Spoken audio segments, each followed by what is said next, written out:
ప్రధానమంత్రి నరేంద్ర మోదీ మరో రికార్డును నమోదు చేశారు. ప్రధానిగా పదవీ బాధ్యతలు చేపట్టి జూన్ 10తో 12 ఏళ్లు పూర్తి చేసుకున్నారు. ఎక్కువ రోజులు ప్రధానిగా జవహర్లాల్ నెహ్రూ పేరుతో ఉన్న రికార్డును కూడా మోదీ బ్రేక్ చేశారు. ఈ 12 ఏళ్లలో మోదీ సాధించిన విజయాలేంటి? దేశ అభివృద్ధికి తీసుకున్న నిర్ణయాలేంటి? మోదీ నాయకత్వం పైన మిగతా దేశాధినేతల నుంచి ఎలాంటి రియాక్షన్ వస్తోంది చూద్దాం.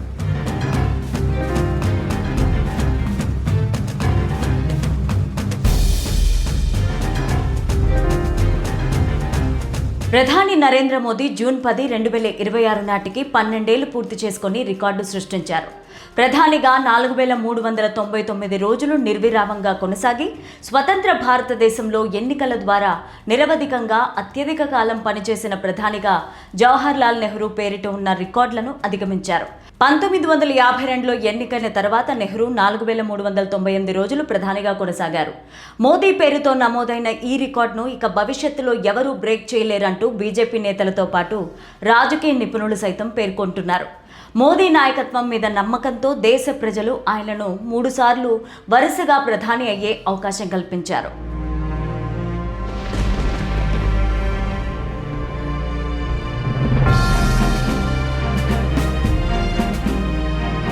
ప్రధానిగా 12 ఏళ్లు అధికారంలో ఉన్నప్పటికీ ఎలాంటి అవినీతి మచ్చ తనపైన లేకపోవడం మోదీ సాధించిన మొదటి ఘనతగా చెప్పుకోవచ్చు. దేశ అభివృద్ధి కోసం నిరంతరం శ్రమిస్తూ కీలకమైన నిర్ణయాలు తీసుకుంటూ అందరి మన్ననలు అందుకుంటున్నారు. గత 12 ఏళ్లలో దేశ ఆర్థిక వృద్ధి ఎంతో పెరిగింది. 2014లో 10వ స్థానంలో ఉన్న భారత ఆర్థిక వ్యవస్థను ప్రపంచంలోనే 5వ అతిపెద్ద ఆర్థిక వ్యవస్థగా మోదీ నిలబెట్టారు. డిజిటల్ ఇండియా చొరవతో యూపీఐ లావాదేవీలు ప్రపంచంలోనే అత్యున్నత స్థాయికి చేరాయి. 2016లో కేవలం 2 మిలియన్లుగా ఉన్న లావాదేవీలు 2026 నాటికి నెలకు 22 బిలియన్లకు పైగా చేరుకున్నాయి.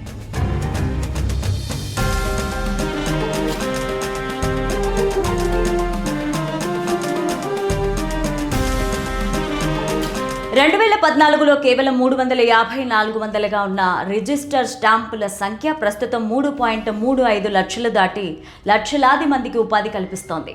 అంతరిక్ష రంగంలో చంద్రయాన్ 3 విజయవంతమైన ల్యాండింగ్ ద్వారా చంద్రుడి దక్షిణ ధ్రువం పైన అడుగుపెట్టిన మొదటి దేశంగా భారత చరిత్ర క్రియేట్ చేసింది.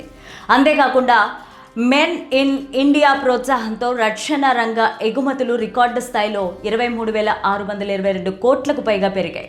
మోదీ తన హయాంలో దేశ అభివృద్ధికి పలు కీలక నిర్ణయాలు తీసుకున్నారు. అందులో మొదటిగా చెప్పుకోవాల్సింది ఆర్టికల్ 370 రద్దు.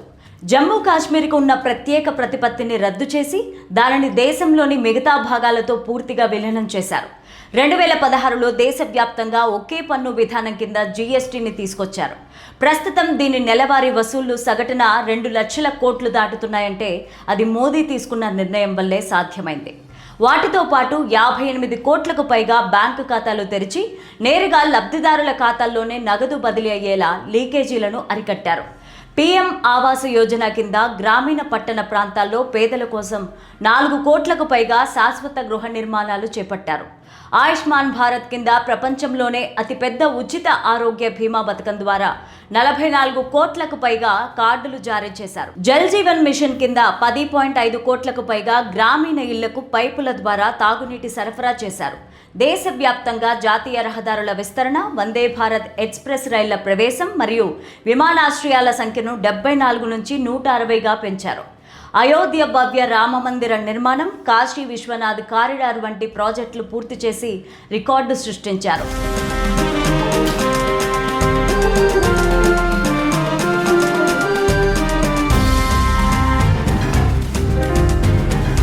మోదీ నాయకత్వం పైన ప్రపంచ దేశాధినేతల నుంచి మంచి స్పందన లభిస్తోంది. మోదీ హయాంలో భారతదేశం అంతర్జాతీయ వేదికలపై నిర్ణయాత్మక శక్తిగా ఎదిగింది. G20 సమ్మిట్ను భారత్లో విజయవంతంగా నిర్వహించడం ద్వారా గ్లోబల్ సౌత్ ప్రతినిధిగా మోదీ గుర్తింపు పొందారు. మోదీ ప్రపంచవ్యాప్తంగా అనేక దేశాల నుంచి అత్యున్నత పౌర పురస్కారాలను అందుకున్నారు. ఇటీవలే 2025లో సైప్రస్, ఘనా, బ్రెజిల్ వంటి దేశాలు ఆయనకు తమ దేశ అత్యున్నత గౌరవాలను అందించాయి.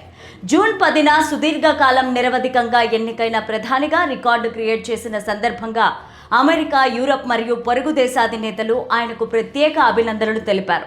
స్థిరమైన విధానాలు, బలమైన నాయకత్వంతో భారత్ను గ్లోబల్ పార్ట్నర్గా మార్చడంలో మోదీ కీలక పాత్ర పోషించారని ప్రపంచ దేశాధినేతలు కొనియాడారు.